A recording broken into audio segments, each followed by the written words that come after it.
You're listening to All My Friends Are Ghosts, a long-form narrative drama told in 14 parts. Episode 7, The Father.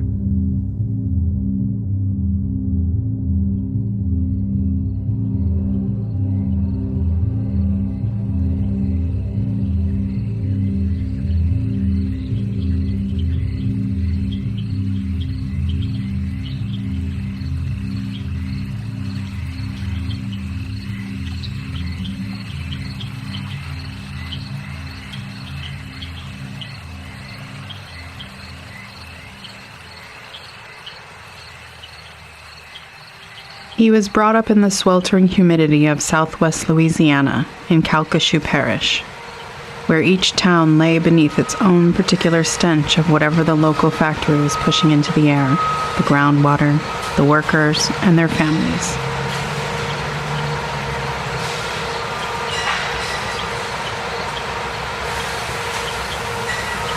Generations of men were born into that life of rural servitude before him, and generations would follow, all devoted to some ignoble variation of the blue-collar American dream. The men worked at the factories, and the women raised the families. He was lanky, handsome, soulful-eyed, loud-mouthed, and varsity everything.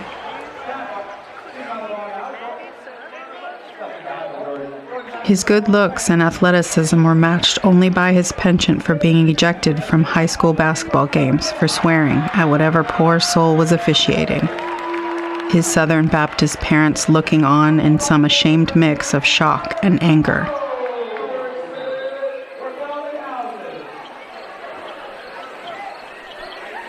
But somewhere beneath that cocky, self-assured, 6'3" exterior laid a poet's heart. A consuming obsession for art and music, an inbuilt need to chase whatever the next high might be.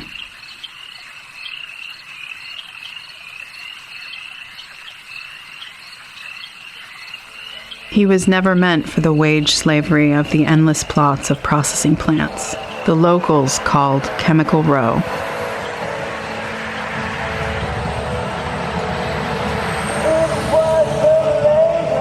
In the months after he graduated from high school, he traveled through America's Southwest and into California with a childhood friend.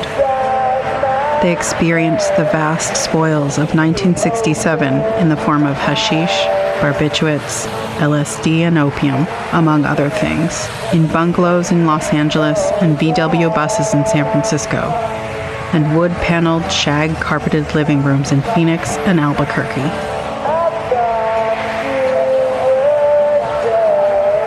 When he returned home, he brought with him several truths that couldn't be unlearned. He'd wandered. He'd taken a chance and gone out into the world and seen what can happen when people pass on the easy way laid out before them and bet on themselves.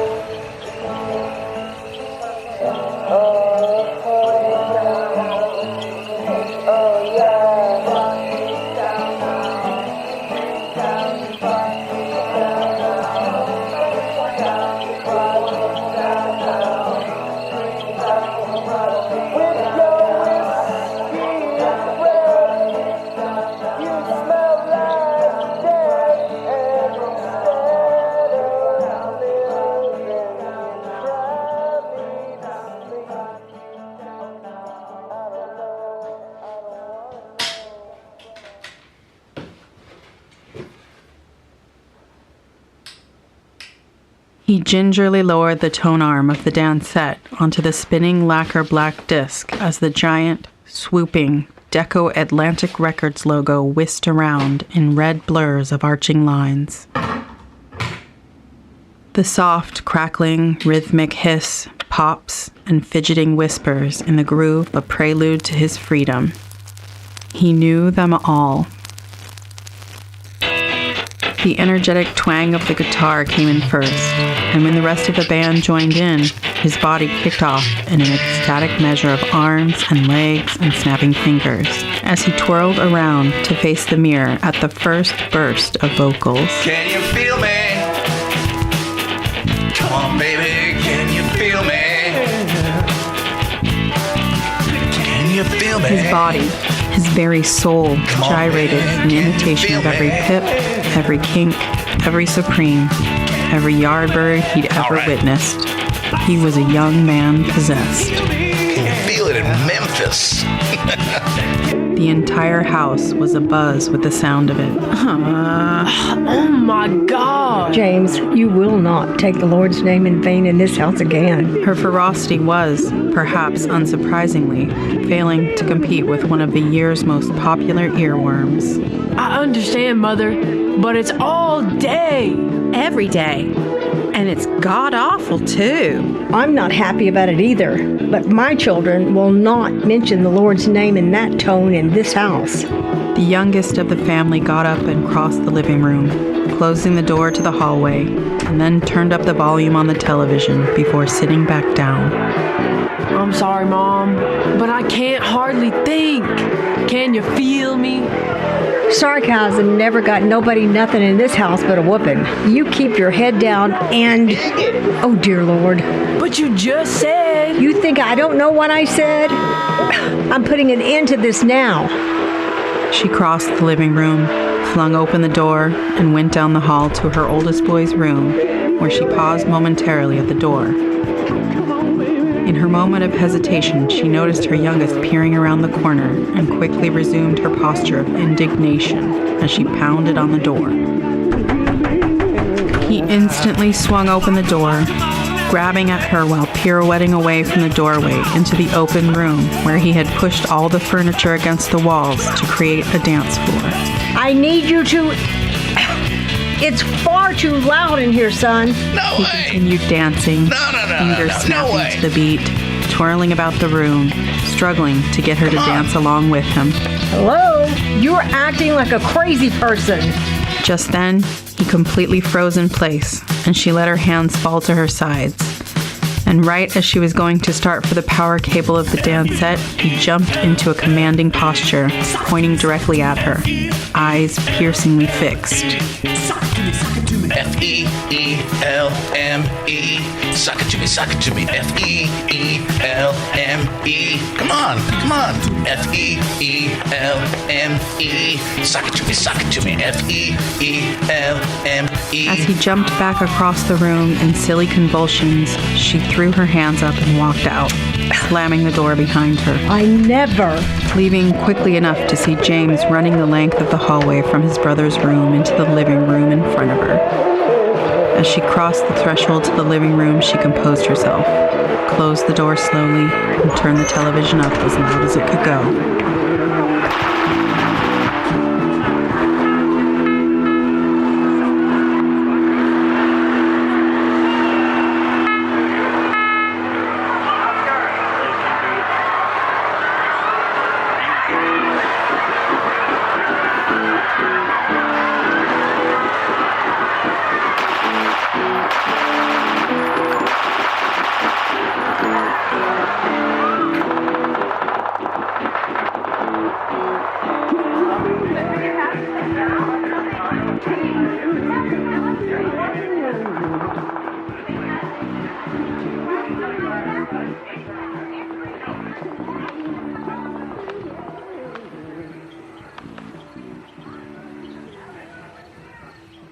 When their father got home that night, she would tell him how the neighbors must think she's a crazy person for letting her children turn their house into a carnival at their whim.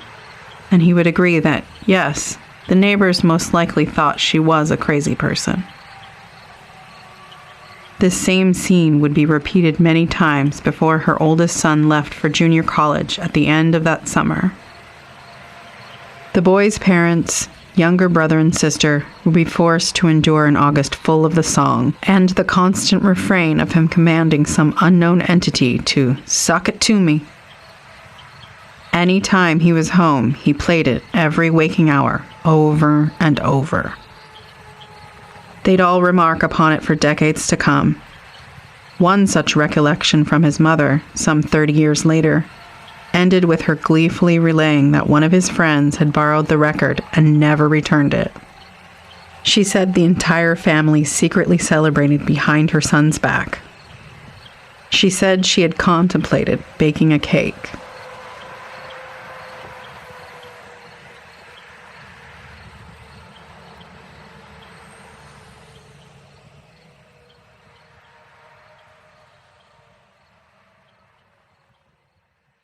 One, two, three.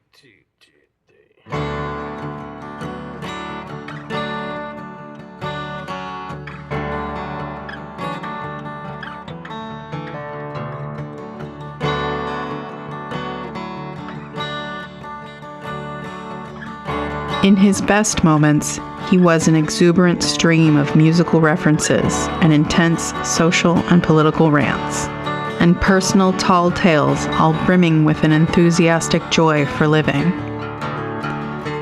There was a long, often overly dramatized and hilarious story for every song that came on the radio. Strangers found themselves enthralled by his openness and zeal for the most mundane things. In other moments, he was ferociously ambivalent, cold, and fiercely judgmental. All traits that spoke to some instinctive fear of the world or its people, or maybe just life itself.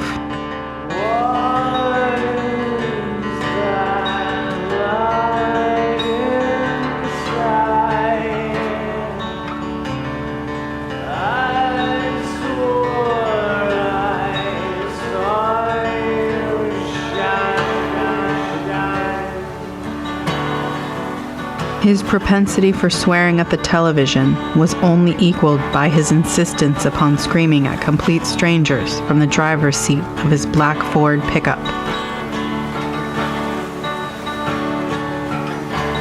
In a sense, he thrived on confrontation.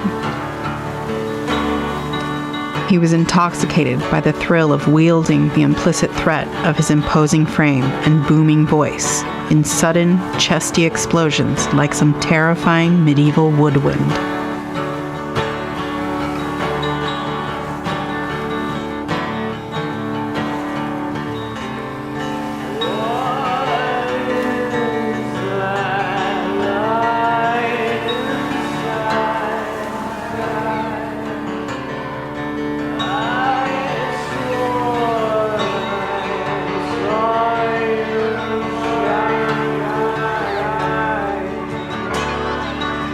Only the family would see his gentle side while crouched on all fours behind the sofa in the front room of the house, as he shushed the boys and powered off the television when the Jehovah's Witnesses came knocking.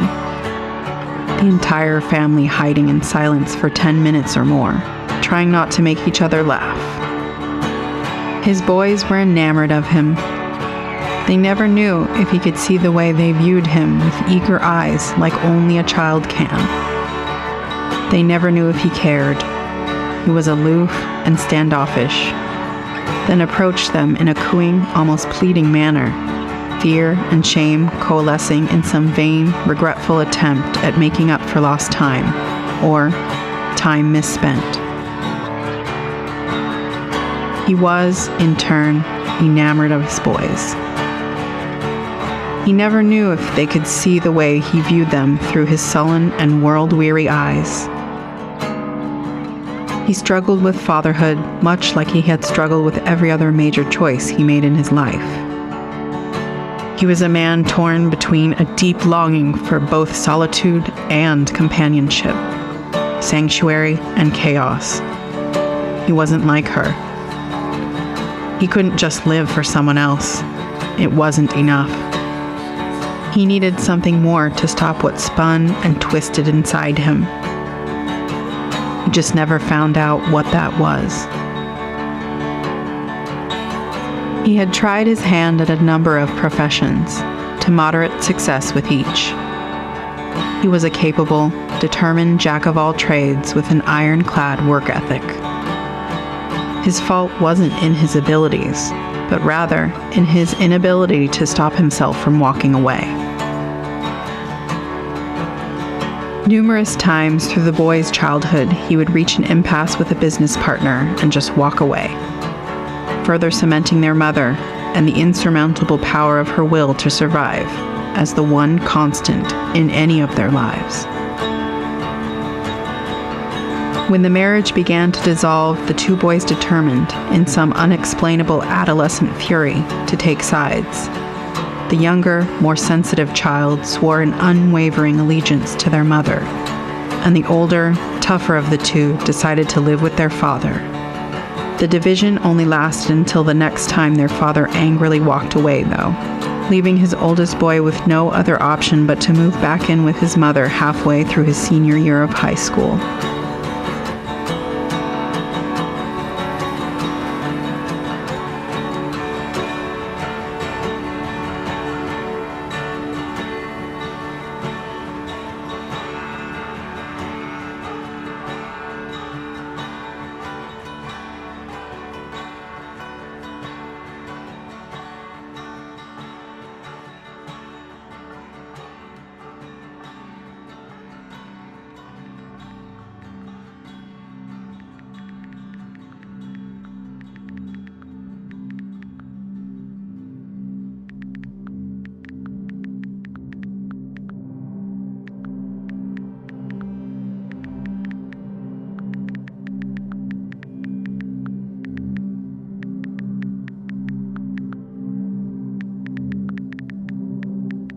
I was an idealist once. I can remember lying in bed, all twisted arms and legs and sheets, and we're just stuck together under the soft red glow of candles and the orchestral punk rock hum of the dirty projectors, and me saying, since lease is up on your place in a couple months, I don't know. I mean, why don't you just move in here? And in those decades of silence, I'd feel like maybe I became a new person, or maybe I regressed into something more childlike, now that I really think about it.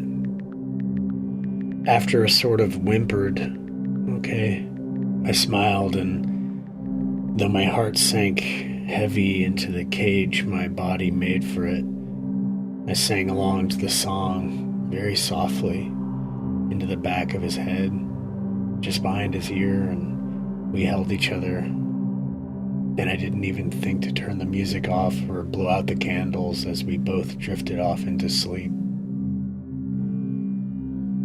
Weeks later, still drunk, still hopeful that my worries were unfounded, we spoke again while walking up Geary toward the Tenderloin after hitting 3 bars in the inner Richmond. There were proclamations and hopes and dreams and no big deals and let's just give it a shots exchanged, and we kissed drunkenly, staggering in some gorgeous tableau, just stuck there in time on the sidewalk as soft golden headlights blurred by, and I felt a growing distance without him even saying anything. Or maybe because he wasn't saying anything. I had felt him pulling away from me over the previous weeks. Desperation took hold, and I started bargaining. Or we could just leave. We could take off and leave everything and just start over somewhere together. I had to talk myself into hearing what I wanted to hear in his words. He told me he longed to start over. He told me he'd often thought about the two of us being somewhere we could just be ourselves and not worry about anyone else. Then he told me that no matter what he said when he was drunk, he was never going to move in with me. And then he pulled my hands from his waist and he told me I could either come home with him one last time or I could go on my own way. I could see in his eyes it was the truth, because he didn't even have the decency to look away as he said it. It was as simple as that. None of the scenarios I'd imagined came to fruition. No screaming, no gushing, no talking about finding some cute place that wasn't overrun with yuppies where we could be part of some quirky but not cutesy queer community. It wasn't even discussed. It was just over. In some desperate attempt to feel like I was being heard, not as a scorned lover, but as a realistic, level-headed person, I tried to talk with him about it at Dave's probably a week later when we both had a little time to cool off and collect ourselves, and it just turned into this fatalistic nightmare. I'm 3 pints deep and halfway through my sales job on our perfect little queer future when he cuts me off. What happens when we're there and we're 6 months into working whatever soul-crushing jobs we found and being around each other with no breaks, day in, day out, and one of us gets fed up and takes it out on the other one because he doesn't seem to need his own alone time or whatever. And I cut him off saying, "You mean me? You mean what happens when I don't need alone time?" And he said, "Yeah, I mean you." And my eyes filled with some unholy, burning liquid. And I got up and I put a 20 on the bar and walked out without saying another word. A few weeks later, I found out through friends that he had moved to Portland without even telling me.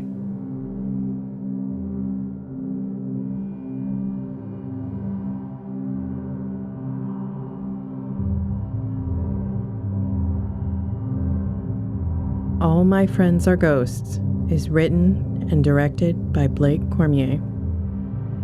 Starring Ian Samuel as the father and Lauren Seal as the narrator. With additional voices by Sandy Cormier, Mercury Ward, and Lauren Seal. Original music and sound design by Blake Cormier.